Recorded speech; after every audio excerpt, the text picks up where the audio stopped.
Salut tout le monde, j'espère que vous allez bien. Alors on se retrouve ici pour la troisième et dernière partie voilà, de notre blabla, on va dire. Donc n'hésitez pas à aller voir si vous n'avez pas vu la première partie qui se trouve sur la chaîne de Céline, donc J'alimente ma santé. La deuxième partie chez Christelle, donc sur sa chaîne Omveda Ayurveda. Et donc on se retrouve ici pour la dernière partie de notre blabla. Et puis on en parlait beaucoup ensemble ces derniers jours du masculin et du féminin. Il ne faut pas oublier que il y a des femmes, il y a des hommes. Et il y a une certaine séparation qui existe et qu'elle est vraiment là parce que nous sommes des femmes, les hommes sont des hommes. Alors bien sûr, chacun a du masculin et du féminin en lui en fait. Il n'y a aucune femme qui n'a pas du tout de masculin et aucun homme qui n'a pas du tout de féminin en lui. Mais il ne faut pas oublier dans les relations humaines que les femmes ont certaines manières de s'exprimer, un certain rôle aussi dans la société. Les hommes en ont aussi. Et on parlait beaucoup de féminisme, de guerre des sexes, etc. Et je pense que là aussi, c'est le moment d'arrêter ces conneries, quoi. De la guerre des sexes, du féminisme qui vient là pour essayer que les femmes aient le même rôle que les hommes en devenant des hommes, elles aussi. Et là, parfois au-dessus, hein. Il y a beaucoup de courants où c'est la femme qui doit revenir au-dessus. Exactement. Et en fait, je pense qu'on est en train de transitionner dans une société qui va se rendre compte de c'est quoi les capacités, c'est quoi les outils des femmes, pourquoi est-ce qu'elles sont là. Et pareil pour les hommes. Et dans le monde de l'entreprise, ça va être un sacré challenge, à mon avis, quand même. Et c'est sûrement là où il y a des résistances, c'est difficile à mettre ça en place, d'accepter que les femmes soient des femmes et que les hommes soient des hommes. Et qu'il y ait des femmes qui ont un pôle masculin peut-être un peu plus important et des hommes qui ont un pôle féminin très important. Imaginez, un homme avec une énergie très féminine se retrouver cadre sup avec des équipes toute la journée, etc., devoir être autoritaire, etc. C'est un mensonge pour cette personne-là en fait. Et c'est pas parce qu'il a incarné comme un homme que ça va le faire. Non, pas du tout en fait. Alors qu'il y a peut-être une femme qui a plus ce côté pragmatique, etc., avec une énergie plus masculine qui sera affirmée, qui pourra prendre en fait cette place-là. Mais c'est une question d'honnêteté, encore une fois. C'est d'arrêter de penser qu'on est tous les mêmes. C'est vraiment une histoire de standardisation qu'il faut commencer je pense, à rejeter. Parce qu'on est vraiment tous différents et on est dans une société super normative qui nous oblige à avoir tous les mêmes capacités, le fonctionnement. C'est ça, exactement. Et tout ça, ça nous étouffe. Et c'est pour ça aussi, je pense qu'il y a plein de gens qui se sentent mal dans leur boulot et qui ont besoin de reconversion pour se retrouver un petit peu eux-mêmes, parce que le monde de l'entreprise n'offre plus ça en fait. Donc voilà, il y a ce monde de l'entreprise aussi au niveau femmes-hommes, etc. Mais il y a aussi dans l'entourage en fait qu'il va falloir régler des choses, quoi. Ouais, c'est vrai que pour le moment, on nous demande vraiment aussi de faire un gros nettoyage au niveau des relations qu'on a, des personnes toxiques. Hein, je pense qu'on en a tous autour de nous. Et c'est vraiment encore une fois, être honnête avec soi-même. D'oser se dire, moi pendant très longtemps, j'ai gardé autour de moi des personnes qui étaient toxiques par peur de blesser l'autre. C'est souvent ça, on a peur de blesser la personne, on a peur d'abandonner ou de rejeter aussi les autres. Mais c'est vraiment de faire ce nettoyage parce qu'on ne peut pas rester dans ce genre de relation. Donc être honnête avec soi-même aussi, ça demande beaucoup de courage, même dans la relation de couple finalement. C'est d'arrêter de se voiler la face et de vraiment oser dire, ok, qu'est-ce que cette relation m'apporte ? Est-ce que je suis bien ? Est-ce qu'il y a un équilibre ? Est-ce que c'est une relation qui est saine ou est-ce qu'elle est toxique ? En fait, ce qui est bien aussi, c'est que peut-être que tu expliques toi ce qui s'est passé. C'est-à-dire d'avoir enfoui comme ça ta colère, qu'est-ce que ça a généré, qu'est-ce que ça a fait comme blocage, maladie, etc. Et que le corps, finalement, il n'est pas fait pour enfouir les émotions et qu'après, ça crée pas mal de choses. Tout à fait. C'est vrai que les émotions, il faut les extérioriser. Et moi, je suis la preuve vivante que vraiment, quand on garde... Elle est trop gentille. Voilà. Je dois rallumer mon feu là. Il y a le feu, faut que ça sorte. Là il est là. Non, il ne faut pas le rallumer. Il est bien chaud, mais il faut qu'il sorte. Il faut que je crache le feu. Le dragon. Voilà. Non, mais c'est vrai que moi j'avais beaucoup de peur. J'en ai encore. Je pense que on doit encore travailler beaucoup. J'avais beaucoup de peur. La peur de déranger, la peur d'exprimer, la peur de dire les choses. Tellement j'avais peur de blesser l'autre. Et donc pendant très longtemps, depuis mon enfance carrément, j'ai gardé en moi, j'ai tout gardé, cette colère, cette frustration.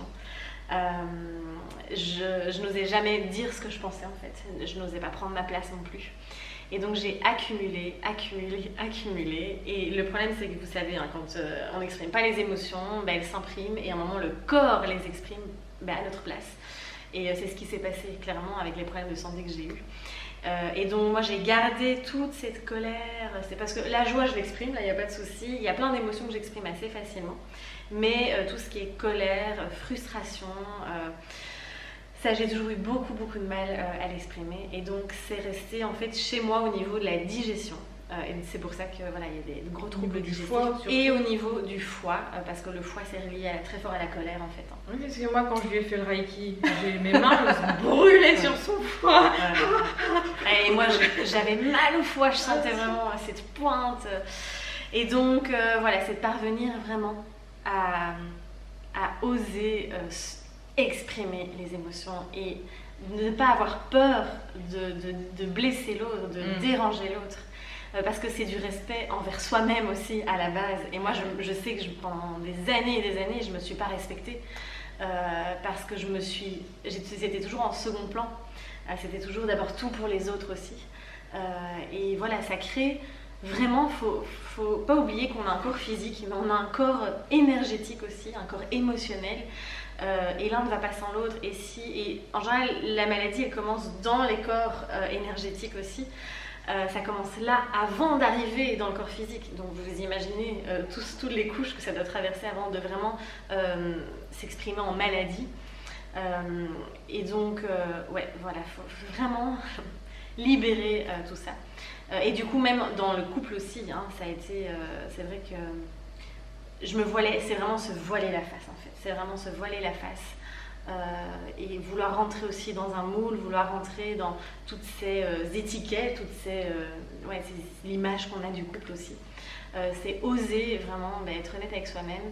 Ce qui aide beaucoup comme outil, c'est l'écriture. Voilà, écrire, parce que voilà, c'est pas donné à tout le monde d'exprimer les choses oralement non plus. C'est vrai que parfois, voilà, moi j'ai beaucoup de personnes aussi qui me disent mais moi j'arrive pas, comment est-ce que je peux faire? Passer par l'écrit, voilà. Et alors il y a aussi une cliente qui m'avait dit moi je veux bien écrire mais j'ai peur qu'on tombe dessus.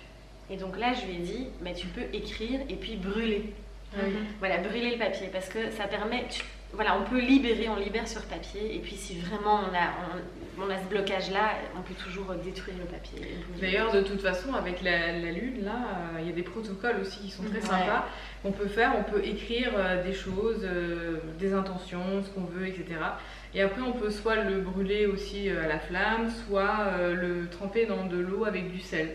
J'avais lu ça aussi pour nettoyer en fait ce qu'on veut faire, ce qu'on veut nettoyer dans nos émotions, tout ce qu'on veut écrire, voilà.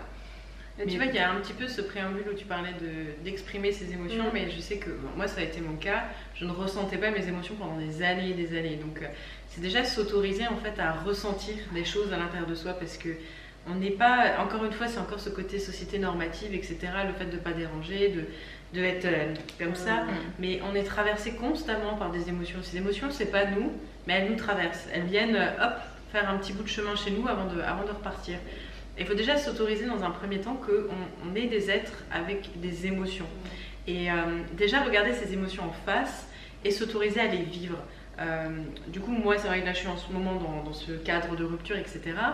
Et voilà, j'ai des moments dans la journée où je vais pleurer. Et puis après, ça va aller mieux. Où je vais même être dans la joie. Puis après, je vais repleurer, etc.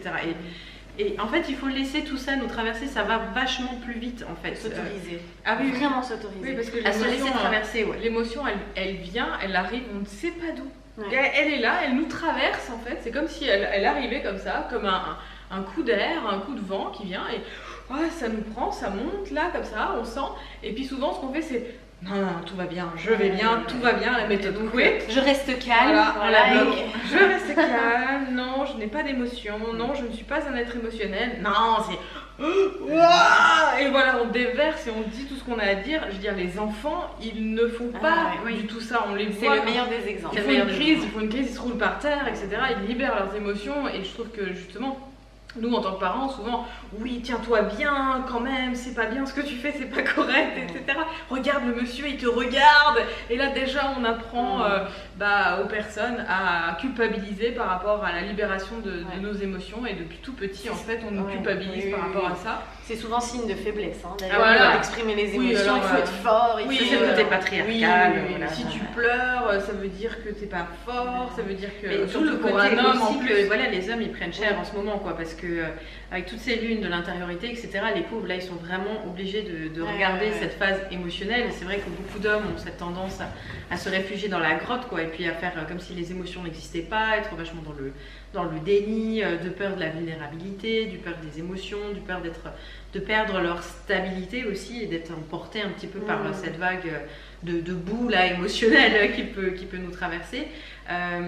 Et je pense que c'est vraiment pas aux femmes aussi de les aider dans ces moments-là, parce que nous on fait que déjà d'une part on peut pas vraiment les aider, parce que voilà, même un thérapeute, etc., il ne peut pas régler les problèmes des autres, il peut juste montrer la voie, et après c'est à chacun de toute façon d'aller suivre sa voie. Donc voilà, une compagne, elle peut juste écouter, essayer de être présente, voilà, dans la bienveillance, etc.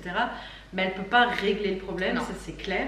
Et de deux, même si nous on essaye, les femmes, vu qu'on est aussi dans ce cadre de changer un petit peu la société patriarcale, d'arriver sur un modèle où les deux pôles puissent exister correctement, et ben nous on fait quoi les femmes? On fait que donner, alors que voilà, l'homme il va prendre, ça va même pas régler son problème, et on fait que continuer en fait ce schéma où la femme donne trop pour avoir aucun résultat derrière, parce que forcément ça ne peut pas marcher en fait, ce truc là, quoi. Non, je pense que chacun doit rester à sa place, on doit rester dans la bienveillance, c'est exactement ça, on doit accompagner la personne dans ses émotions, mais en aucun cas on doit régler le problème à la place de l'autre, voilà, et lui dire... Ni prendre ses problèmes. Hein. Ni prendre ses problèmes, ni régler... Je veux dire, le karma, c'est chacun doit le régler, son karma, et c'est même contre-productif, même pour la personne qui veut régler le karma à la place de quelqu'un d'autre, en général, ça lui revient dans la tête.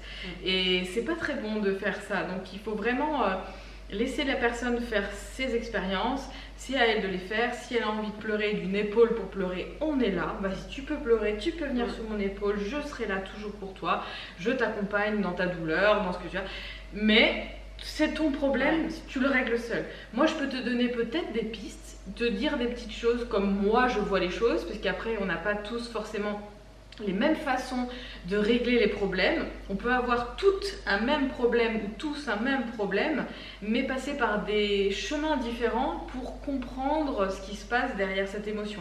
S'il y a une émotion, s'il y a quelque chose qui bloque ou s'il y a une peur, ça veut dire qu'il y a quelque chose derrière à travailler, qui n'a pas encore été travaillé dans cette vie, et donc il faut s'en servir comme une boussole et aller vers là-bas. Voilà, ok, j'ai peur de ça, pourquoi ça me fait peur? Qu'est-ce qu'il y a derrière? Quel est le message? Quel est le message? Pourquoi j'ai cette émotion? Ça me ramène à quoi? Dans mon enfance? Non, à mes parents? À ci? À ma vie antérieure? Enfin voilà, il faut aller creuser, il faut aller chercher.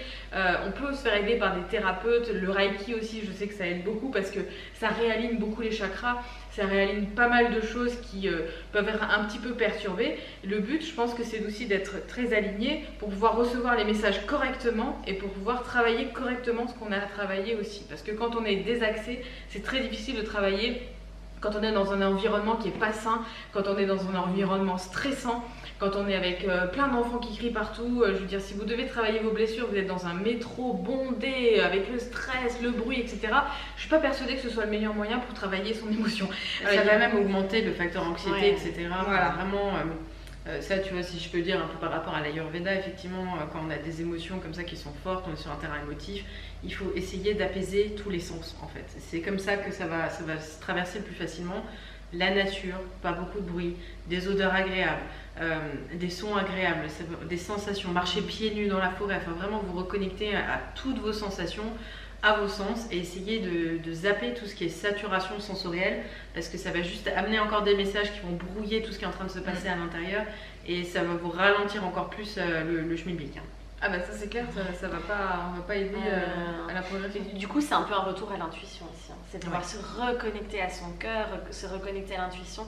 Et c'est vrai qu'avec cette nouvelle lune aussi, j'ai discuté avec pas mal d'amis qui me disaient je n'en peux plus de ces notifications, des réseaux sociaux, on est tout le temps stimulé dans tous les sens par par internet, par oui, notre smartphone aussi, on en parlait aussi, hein, c'est notre mais prolongation. Nos émotions, on les écoute plus avec tout ça. Parce que quand on est sur internet, sur le téléphone, sur Facebook, etc., on travaille pas nos émotions à ce moment-là.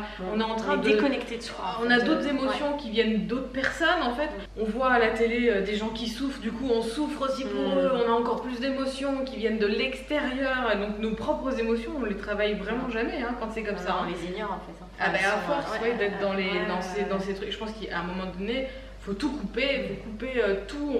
Allez, on balance le téléphone, la télé, le truc, le machin, on va s'isoler quelque part et on travaille sur nos émotions. Et on arrête aussi, je pense que ce qui est aussi nocif, c'est quand on est dans une situation comme ça qui nous fait mal, etc. Ce qu'on a tendance à faire, c'est appeler tout le monde et à raconter tout ce qui nous arrive 50 fois. Et donc on le revit à chaque fois pendant 50 fois, on revit les émotions. Je pense que non, voilà, il s'est passé ça, je l'écris, machin, et maintenant je travaille moi, parce qu'on attend toujours des autres. Bon, qu'est-ce que je fais? Qu'est-ce que je dois faire? Qu'est-ce que tu en penses? Est-ce que c'est la bonne décision? Mais qui de mieux que soi-même peut prendre la décision? Personne. Elle est là, quoi. Je veux dire, même la personne qui est en face, elle doit jamais dire fais ci et fais ça et fais comme ça et tu devrais ci et tu devrais ça. Non, c'est voilà, et on peut réconforter la personne, mais après chacun doit faire ses expériences et son petit truc à lui, quoi. Et tu vois, j'avais parlé de ça avec une médium sur. Enfin voilà, moi il y a eu une période où effectivement au niveau intuition, etc., c'était plus trop ça, et je lui ai demandé mais alors c'est quoi, c'est que mes canaux ils se sont bouchés ou quoi que ce soit? Elle m'a dit mais non, mais t'as mis un tel tas de merde dedans que forcément tu vois plus rien. Le boulot, les réseaux sociaux, la famille, les machins, les trucs. Mais oui, mais tu vois plus rien, t'as mis un tas de merde devant tes yeux. Donc voilà, essayez de voir si vous n'avez pas un gros tas de merde devant votre intuition qui vient boucher vraiment. Parce qu'on peut tous capter un petit peu cette intuition, même les hommes, vous avez cette capacité aussi de peut-être pas se connecter vraiment à votre ventre, parce que ça c'est quand même quelque chose d'assez féminin, mais de sentir quand même, ou d'avoir des messages avec les guides, les anges gardiens, peu importe si vous êtes un petit peu touché par ces choses-là, tout le monde a cette capacité-là, c'est juste que on met un gros voile devant avec tous nos problèmes, notre mental qui pense à ci, à ça, les courses de demain, les vacances dans 3 semaines, et gna gna gna. Voilà, juste apaiser un petit peu le mental pour se reconnecter du coup à cette intuition, à cette clarté d'esprit. Et voilà, comme on l'a déjà dit plusieurs fois, il n'y a rien de mieux que d'aller se mettre dans la nature et de s'isoler un petit peu pour ça. C'est sûr. Bon ben voilà, on espère en tout cas de tout cœur que ça vous aura apporté des clés, des outils, que tout cet échange aussi va vous permettre de comprendre, en tout cas même pas de comprendre, mais de vivre et d'accueillir tout ça, toutes ces périodes qui sont un peu plus remuantes, on va dire. En tout cas, n'hésitez pas si vous avez peut-être des questions ou autres, ou si vous avez envie de partager aussi votre témoignage en dessous de la vidéo. On vous dit à très très vite, plein de bisous. Et puis, n'oubliez pas de rester dans l'accueil et de vivre le moment présent. Prenez soin de vous et osez briller.